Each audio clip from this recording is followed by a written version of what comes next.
శ్రీ గురుభ్యో నమః. మనం కార్తీక పురాణం ప్రతిరోజు పారాయణ చేసుకుంటూ ఉన్నాం. అందులో భాగంగా మనం 4వ రోజు పారాయణలోకి ప్రవేశించాము. శుక్లాంబరధరం విష్ణుం శశివర్ణం చతుర్భుజం ప్రసన్నవదనం ధ్యాయేత్ సర్వ విఘ్నోపశాంతయే. ఈ 4వ రోజు పారాయణలో మనకి 7వ అధ్యాయం చెప్పుకుంటున్నాం. ఈ అధ్యాయంలో మనకి ఏం చెప్తున్నారు? వశిష్ఠుడు జనక రాజుకి చెప్తూ ఉన్నాడు. దేని గురించి? కార్తీక మహత్యం గురించి. ఓ జనకరాజేంద్ర, కల్మషగ్నమైన కార్తీక మహత్యంలో పుష్పార్చన, దీప విధానాలు చెప్తాను విను అని చెప్తున్నారు. ఈ కార్తీక మాసంలో కమలనాభుడైనటువంటి శ్రీహరిని కమలాలతో పూజించటం వలన కమలాసని అయిన లక్ష్మీదేవి ఆ భక్తుల ఇళ్లలో స్థిర నివాసం ఏర్పరచుకుంటుంది. తులసి దళాలతో కానీ, జాజి పువ్వులతో కానీ, మారేడు దళాలతో కానీ పూజించేవారు తిరిగి ఈ భూమిపై జన్మించరు. ఎవరైతే ఈ కార్తీక మాసంలో భక్తితో పండ్లు దానం చేస్తారో వారి పాపాలు సూర్యోదయానికి చీకట్లలా చెదిరిపోతాయి. ఉసిరి చెట్టు కింద విష్ణువుని ఉసిరికాయలతో పూజించే వారిని తేరి చూడటానికి యముడికి కూడా శక్తి చాలదు. కార్తీకంలో ఎవరైతే సాలగ్రామాన్ని తులసి దళాలతో పూజిస్తారో వారికి మించినటువంటి ధన్యులు ఎవరూ ఉండరు అనటం అతిశయోక్తి కాదు. బ్రాహ్మణ సమేతుడై ఉసిరి చెట్టు ఉన్న తోటలో వనభోజనం చేసి మహాపాతకాలు సైతం మట్టి కలిసిపోతాయి. ఎప్పుడు వనభోజనాలు ఉసిరి చెట్టు ఉన్న తోటలో చేసినట్లయితే కనుక మహాపాతకాలన్నీ కూడా మట్టిలో కలిసిపోతాయి. ఎలాగ? బ్రాహ్మణ సమేతుడై చేయాలన్నమాట. బ్రాహ్మణ సమేతులై ఉసిరి చెట్టు కింద సాలగ్రామ పూజ చేసేవాళ్ళు వైకుంఠాన్ని పొంది విష్ణువులాగా ఆనందిస్తారు.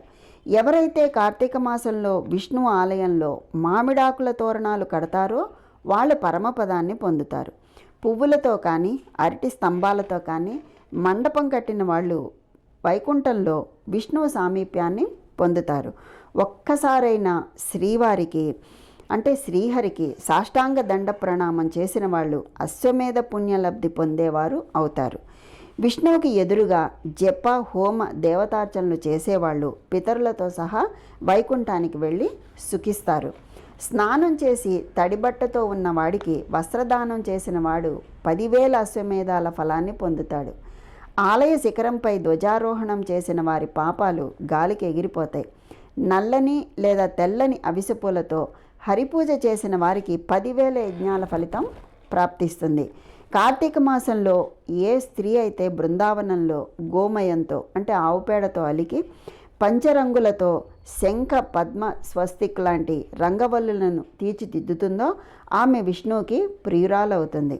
విష్ణు సన్నిధిలో నందాదీపాన్ని అర్చించటం వలన కలిగేటటువంటి పుణ్యాన్ని 1000 నోళ్ల ఆదిశేషుడైనా కూడా పొగడలేడు.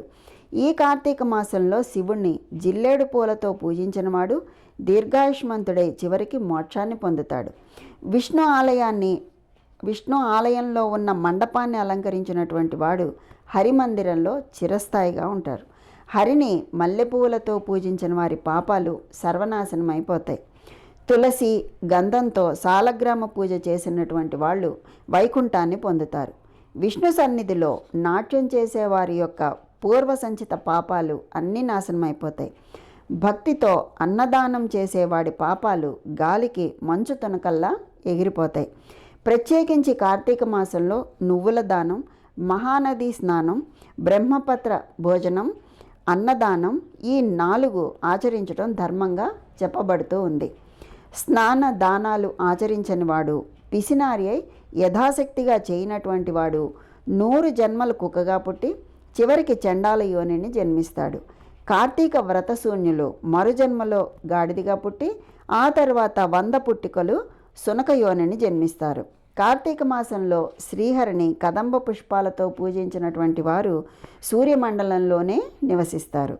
ఓ జనక మహారాజా, కార్తీక మాసంలో ఎవరైతే అవిస పువ్వుల మాలను తాను ధరించి తర్వాత అవిస పువ్వుల మాలికలతో శ్రీహరిని పూజిస్తాడో వాడు స్వర్గాధిపతి అవుతాడు. మాల్యాలతో తులసి దళాలతో విష్ణువుని పూజించే వనితలు వైకుంఠాన్ని పొందుతారు. ఇంకొక సూక్ష్మాన్ని చెప్తాను విను. ఏమిటది? అశక్తులైనటువంటి వాళ్ళు కార్తీక భానువారేతు స్నానకర్మ సమాచరేతు మాసస్నానేన యత్పుణ్యం తత్పుణ్యం లభతే నృప. ఆద్యంతియే తిథౌ మధ్యమే చ దినే యః స్నానమాచరేత్ మాసస్నాన ఫలం తేన లభ్యతే నాత్ర సంశయ. అంటే కార్తీక మాసంలో ఆదివారం నాడు కానీ, లేదా శుక్ల పాడ్యమ నాడు కానీ, పూర్ణిమ నాడు కానీ, అమావాస్య నాడు కానీ సంకల్ప సహితంగా ప్రాతస్నానం ఆచరించటం వలన ఈ మాసం అంతా కూడా స్నానం చేసినటువంటి పుణ్యం లభిస్తుంది. అంటే ఈ 30 రోజులు చేయలేనటువంటి వాళ్ళు ఈ ప్రత్యేకమైన తిథుల్లో చేసినప్పటికీ కూడా మాసం అంతా చేసిన పుణ్యం లభిస్తుంది. ఏమిటవి? శుక్ల పాడ్యమి నాడు, పూర్ణిమ నాడు, అమావాస్య నాడు సంకల్ప సహితంగా కనుక చేసినట్లయితే, ఆదివారం నాడు కూడా ఇలా సంకల్ప సహితంగా చేస్తే నెల రోజులు అంటే 30 రోజులు చేసినటువంటి ఫలితాన్ని పొందుతారు అని చెప్పి చెప్తున్నారు. ఆపాటి శక్తి కూడా లేని వాళ్ళు, ఇట్లా ఈ ప్రత్యేకమైనటువంటి తిథుల్లో కూడా చేయలేనటువంటి వాళ్ళు కార్తీక మాసం నెల రోజులు ఈ సంపూర్ణ కార్తీక మహాపురాణాన్ని చదివినా విన్నా కూడా స్నాన ఫలాన్ని పొందుతారు. అది కూడా స్నానం చేయలేనటువంటి వాళ్ళు, అనారోగ్యంతో ఉన్నవాళ్ళు కానీ, వృద్ధులు కానీ ఉంటారు కదా, వాళ్ళు చేయలేరు కదా ఉదయాన్నే స్నానము. అలాంటి వాళ్ళు ఈ పురాణాన్ని విన్నా కూడా స్నాన ఫలితాన్ని పొందుతారు. ఇది కేవలం అశక్తులకే సుమా, శక్తులకు కాదు, అశక్తులకే. మహీష కార్తీక మాసంలో ఇతరులు వెలిగించినటువంటి దీపాలను చూసి ఆనందించేవాడి పాపాలు కూడా నశించిపోతాయి. అంటే వెలిగించిన దీపాన్ని చూసి నమస్కరించుకున్నా కూడా చాలు, పాపాలు నశించిపోతాయి అన్నారు. అంటే ఎంత సూక్ష్మంగా, ఎందులో ఎంత చిన్నదైనా కూడా చెయ్యాలి అని చెప్పడం అన్నమాట. ఏ చిన్నది చేసినా కూడా మన శక్తి మేరకు అంత ఫలితాన్ని పొందుతారు అని చెప్పి తెలియజేస్తున్నారు. కార్తీక మాసంలో విష్ణు పూజ కోసం ఇతరులకు సహకరించేటటువంటి వాడు స్వర్గాన్ని పొందుతాడు. నువ్వు పూజ చేసుకోలేవనుకోండి, మనం పూజ చేసుకోలేకపోతే వేరే వాళ్ళు పూజ చేసుకుంటే వాళ్ళకి మనం సహాయం, పూలు తెచ్చి పెట్టడమో, లేకపోతే అక్కడ ఏమైనా మండపాన్ని అలంకరించి పెట్టడమో, ప్రసాదం చేసి పెట్టడమో, ఇలాంటివి ఏదైనా కనుక చేసినా కూడా మనం ఆ స్వర్గాన్ని పొందుతారట. ఇతరులకు సహకరించేవాడు కూడా స్వర్గాన్ని పొందుతాడు. తాము స్వయంగా సంకల్పపూర్వకంగా విష్ణువును పూజించేవాళ్ళు అవ్యయ పదాన్ని పొందుతారు. కార్తీక మాసంలో సాయంకాలాల్లో దేవాలయాల్లో శివ విష్ణు స్తోత్రాలను పఠించేవారు కొంతకాలం స్వర్గలోకంలో ఉండి తర్వాత ధ్రువలోకాన్ని పొందుతారు. ఇలా ఈ కార్తీక మాసంలో ఎవరైతే హరిహరులను స్మరించకుండా ఉంటాడో వాడు 7 జన్మల పాటు నక్కగా పుడతాడు అనడంలో ఏమాత్రం సందేహం లేదు అని చెప్పి మనకి ఈ విషయాన్ని చెప్తూ 7వ అధ్యాయాన్ని సంపూర్ణం చేశారు. తర్వాత 8వ అధ్యాయం. వశిష్ఠుడు చెప్పినది అంతా విని జనకుడు ఇలా అడుగుతున్నాడు, మహర్షి, మీరు చెప్పినవి అన్నీ విన్న తర్వాత నాకు సందేహం కలుగుతుంది. వర్ణసంకరం మొదలైనటువంటి మహాపాపాలను చేసిన దుర్మార్గులు పవిత్రమైన దేవాలయాల్లో, పవిత్రమైన వేదాలలో ప్రాయశ్చిత్తాలు చేసుకొననిదే పరిశుద్ధులు కారు అని చెప్పి ఉంది కదా. వేదాల్లో మనకేమనుంది? మహాపాపాలు చేసినటువంటి దుర్మార్గులు ప్రాయశ్చిత్తాలు చేసుకోవాలి, చేసుకుంటే కానీ వారు పరిశుద్ధులు కారు అని చెప్పి వేదాల్లో ఉంది కదా అని సమస్త శాస్త్రాలు, ధర్మశాస్త్రాలు ఘోషిస్తూ ఉండగా కేవలం కార్తీక వ్రతం ఆచరణతోనే సమస్త పాపాలు హరించుకుపోయి వైకుంఠాన్ని పొందుతున్నారు అని చెప్పడంలోని మర్మం ఏమిటి? ఇది ఎలా సంభవం అని చెప్పి అడుగుతున్నారు జనక మహారాజు. ఎన్నో వేదాలు మనకి చెప్పాయి, మహాపాపాలు చేసినటువంటి వాళ్ళు ప్రాయశ్చిత్తం చేసుకుంటే కానీ వాళ్ళకి పవిత్రత చేకూరదు అని. కానీ ఈ కార్తీక మాసంలో ఇంత చిన్న చిన్న పనులు చేస్తేనే మనకి మోక్షం లభిస్తుంది అని చెప్తున్నారు, పరిశుద్ధులు అవుతున్నారు అని చెప్తున్నారు కదా, ఇందులో మర్మం ఏమిటి అని చెప్పి అడుగుతున్నాడు జనక మహారాజు వశిష్ఠుని. అత్యంత స్వల్పమైన పుణ్యంతోనే గొప్ప గొప్ప పాపాలు ఎలా నశించిపోతాయి? గండ్రగొడ్డళ్లతో కూడా కూలనటువంటి సాధ్యం కాని మహాపర్వతాన్ని కేవలం కొన వ్రేలి గోటితో కూల్చడం సాధ్యమవుతుందా? అగ్ని దగ్ధమవుతున్న ఇంటిలో ఉన్నవాడు ఆ మంట మీద పురుషుడు నీళ్లు చల్లినంత మాత్రాన అగ్ని ప్రమాదం తొలగిపోతుందా?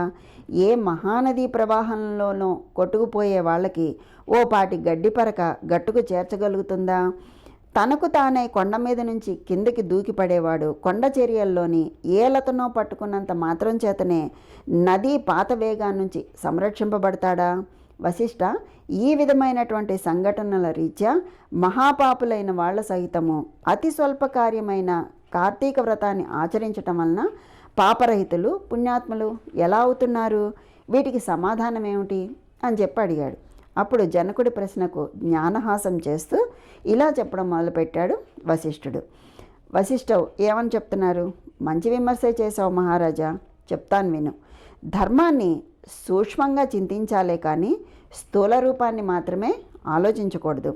అదీకాక వేదశాస్త్ర పురాణాలు అన్నీ కూడా అనేక ధర్మ సూక్ష్మాలు మనకి ఎన్నో అందిస్తున్నాయి. ఆయా ధర్మసూత్రాల వలన కొన్ని సందర్భాలలో గొప్ప గొప్ప పుణ్యాలు స్వల్పమైనవిగాను, స్వల్ప పుణ్యాలు గొప్పవిగాను పరిణమిస్తూ ఉంటాయి. ధర్మాలు అన్నీ కూడా గుణత్రయంతో కూడుకొని స్వల్పాలను సిద్ధింప చేసుకుంటూ ఉంటాయి. మూల ప్రకృతి అయినటువంటి మహామాయ కారణంగానే సత్వ రజస్ తమస్సులనే 3 గుణాలు కూడా ఏర్పడ్డాయి.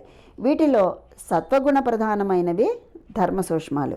కర్మకాండ, తపస్సు, ప్రాయశ్చిత్తం అన్నీ కూడా రజోగుణం వలన ఏర్పడ్డాయి.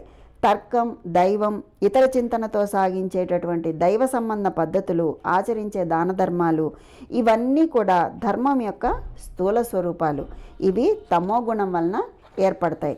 వీటిల్లో సత్వగుణ ప్రధానంగా ఆచరించే ధర్మాలు స్వల్పంగా తోచినప్పటికీ దేశకాల యోగ్యతాదుల వలన విశేష ఫలితాలు వస్తాయి. దేశం అంటే పుణ్యక్షేత్రం, కాలం అంటే పుణ్యకాలం, యోగ్యత అంటే పాత్రత అంటే బ్రహ్మజ్ఞత కలవాళ్ళు. ఈ మూడింటిని చింతించకుండా చేసేటటువంటి సర్వధర్మాలు తామసాలు వీటి వలన పాపాలు నశించవు. కాబట్టి దేశ కాల యోగ్యతలను విచారించి చేసేవే సత్వధర్మాలు. వీటిలో కొన్ని సమకూడి కొన్ని సమకూడక జరిపేవి రజోగుణ ధర్మాలు అని వేరే చెప్పనక్కర్లేదు కదా. జనకరాజా, అన్నిటికీ కర్మమే మూలం. ఎవరి కర్మలను బట్టి వాళ్ళకి ఫలితాలు ఉంటాయి. అయినప్పటికీ మనిషికి జ్ఞానం అనేది ఉండటం వలన ఆచరించే ధర్మాలను పై మూడింటితో పోల్చుకుని ప్రయత్నపూర్వకంగా అయినా కూడా ఆచరించాలి. ఆ విధంగా 3 కలిసి వచ్చినప్పుడు ఆచరించిన ధర్మం అక్షయ ఫలితాన్ని ఇస్తుంది. రాజా, పర్వతం అంత ఎత్తు కట్టెలను పేర్చి వాటి మధ్య గురివింద గింజంత అగ్నికణాన్ని ఉంచితే ఆ అగ్నికణం ఆ కట్టెలను ఎలా కాల్చివేయగలుగుతుందో, సువిశాలమైన నట్టింట పెట్టిన నలుసంత దీపం ఆ ఇంటి చీకట్లను ఎలా తొలగిస్తుందో, గుండిగడు మంచినీళ్లను ఒక్క ఇండుప గింజ ఎలా శుభ్రపరుస్తుందో, అదేవిధంగా తెలిసి కానీ తెలియక కానీ పుణ్యకాలాల్లో పుణ్యక్షేత్రంలో పుణ్యమూర్తుల వలన ఆచరించే ధర్మం అనంత పాపాలను దగ్ధం చేసి మోక్షానికి మార్గాన్ని చేస్తుంది. ఇందుకు ఉదాహరణగా చెప్తాను విను అని చెప్తున్నారు. అదేంటంటే అజామీళోపాఖ్యానం. బహుకాలం పూర్వం అంటే చాలా కాలం క్రితం కన్యాకుబ్జ క్షేత్రవాసి సార్థక నామధేయుడు అయినటువంటి సత్వనిష్ఠుడు అనే బ్రాహ్మణుడికి అజామీళుడు అనే కుమారుడు ఉండేవాడు. వాడు పరమ దురాచారుడు, దాసీ సాంగత్యపరుడు, హింసాప్రియుడుగా ఉండేవాడు. సాటి బ్రాహ్మణ గృహంలోని ఒకానొక దాసితో సాంగత్యం పెట్టుకుని తల్లిదండ్రులను వదిలి ఆ దాసి దాంతోనే భోజనం పడక అన్నింటినీ చేస్తూ కామందుడై వైదిక కర్మలను అన్నింటినీ విడిచిపెట్టి కేవలం కామంపై ఆసక్తి కలవాడై ప్రవర్తించసాగాడు. దీనివల్ల బంధువులు అంతా అతన్ని వదిలేశారు. కులం వాళ్ళు వెలివేశారు. అందుకని ఇల్లు వదిలిపెట్టి వెళ్ళవలసి వచ్చింది.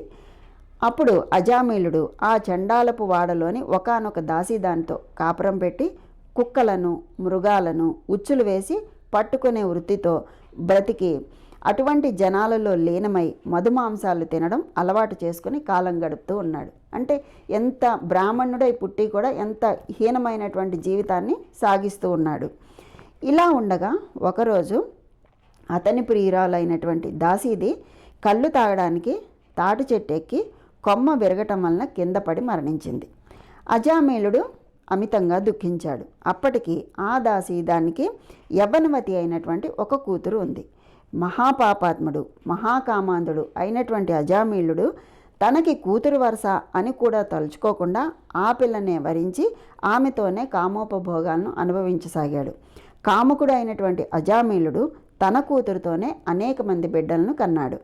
కానీ వాళ్ళందరూ కూడా పసికందులుగా ఉన్నప్పుడే మరణించగా చివరగా పుట్టి మిగిలిన బిడ్డకు నారాయణ అని నామకరణం చేసి అత్యంత ప్రేమగా పెంచుకోసాగాడు. తాను తింటున్నా, నిద్రపోతున్నా, ఏం చేస్తున్నా సరే ఎప్పుడూ అతన్నే స్మరించుకుంటూ నారాయణ నారాయణ అని పిలుచుకుంటూ తన్మయుడవుతూ ఉండేవాడు. కాలం గడిచి అజామిలుడు కాలం చేసే సమయం ఆసన్నమైంది. అతడిలోని జీవుణ్ణి తీసుకొని పోవటానికి ఎర్రని గడ్డాలు, మీసాలు కలిగి చేతిలో దండపాశాలను ధరించినటువంటి భయంకర రూపులైన యమదూతలు వచ్చారు.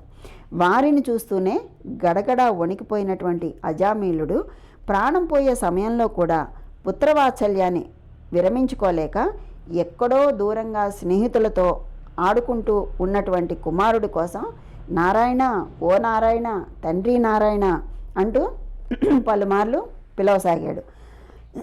ఆ పిలుపు విని ఆ పిలుపు కొడుకుకు వినబడలేదు. అతను రాలేదు. కానీ దగ్గరికి వచ్చినటువంటి యమదూతలు ఆ నారాయణ నామస్మరణ విని వెనక్కి జంకారు. అంటే ప్రాణం పోయే సమయంలో నారాయణ నారాయణ అన్నాడు కదా, ఆ స్మరణను విని ఈ యమదూతలు వెనక్కి జంకారు. అదే సమయంలో అక్కడ ప్రత్యక్షమైనటువంటి విష్ణుదూతలు, ఓ యమదూతలారా అడ్డు తొలగండి, ఇతడు మాచే తీసుకుని వెళ్ళటానికి తగినటువంటి వాడే, కానీ మీరు తీసుకువెళ్ళదగినటువంటి వాడు కాదు అని హెచ్చరించారు విష్ణుదూతలు.